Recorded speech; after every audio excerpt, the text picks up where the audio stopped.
UAE breaking ന്യൂസിലേക്ക് സ്വാഗതം. UAEയിലെ പ്രധാന വാർത്തകൾക്കായി ഈ ചാനൽ സബ്സ്ക്രൈബ് ചെയ്യൂ.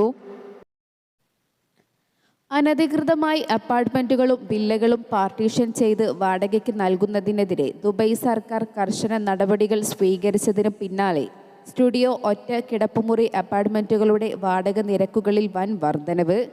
നിയന്ത്രണങ്ങൾ കർശനമാക്കിയതോടെ വീട്ടുടമകളും പ്രോപ്പർട്ടി ഉടമകളും വാടക നയത്തിൽ മാറ്റം വരുത്തിയിരുന്നു. കുടുംബങ്ങൾക്കും കോർപ്പറേറ്റ് വാടകക്കാർക്കും മാത്രം മുൻഗണന നൽകുന്നതിനാൽ തിങ്ങി നിറഞ്ഞ മുറികളിലോ വിഭജിച്ച യൂണിറ്റുകളിലോ താമസിച്ചിരുന്നവർക്ക് പുതിയ താമസ സ്ഥലം തേടി പോകേണ്ടി വന്നു. അതേസമയം അൽ റിഗ, അൽ മുറഖാബാത്ത്, അൽ സത്വ, അൽ റഫ തുടങ്ങിയ പ്രദേശങ്ങളിൽ നിയമവിരുദ്ധമായി പരിഷ്കരിച്ച പ്രോപ്പർട്ടികൾ ലക്ഷ്യമിട്ട് ദുബായ് മുനിസിപ്പാലിറ്റിയും ദുബായ് ലാൻഡ് ഡിപ്പാർട്ട്മെൻറ്റും ജൂണിൽ നടപടികൾ സ്വീകരിച്ചിരുന്നു. കെട്ടിടങ്ങളിലെ ഘടനാപരമായ മാറ്റങ്ങളുമായി ബന്ധപ്പെട്ട സുരക്ഷാ ആശങ്കകളാണ് ഈ നീക്കത്തിന് പിന്നിൽ.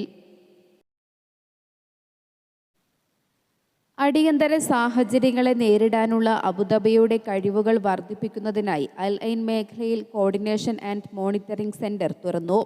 Emergencies, crisis and disasters management centre അബുദാബിയാണ് ഈ കേന്ദ്രം ആരംഭിച്ചത്. തന്ത്രപ്രധാന പങ്കാളികളുമായുള്ള സഹകരണം മെച്ചപ്പെടുത്താനും ഇത് ലക്ഷ്യമിടുന്നു. അൽ ഐൻ സെന്ററിന്റെ പ്രവർത്തനം ADCMCയുടെ വിപുലീകരണ പദ്ധതിയുടെ പ്രധാന ഭാഗമാണ്. അബുദാബിയിലെ പ്രധാന ഓപ്പറേഷൻ സെന്ററിന്റെ ഒരു സഹായ കേന്ദ്രമായി ഇത് പ്രവർത്തിക്കും. അതുവഴി അടിയന്തര ഘട്ടങ്ങളിൽ വേഗത്തിൽ പ്രതികരിക്കാനും ഫലപ്രദമായ തീരുമാനങ്ങൾ എടുക്കാനും സാധിക്കും.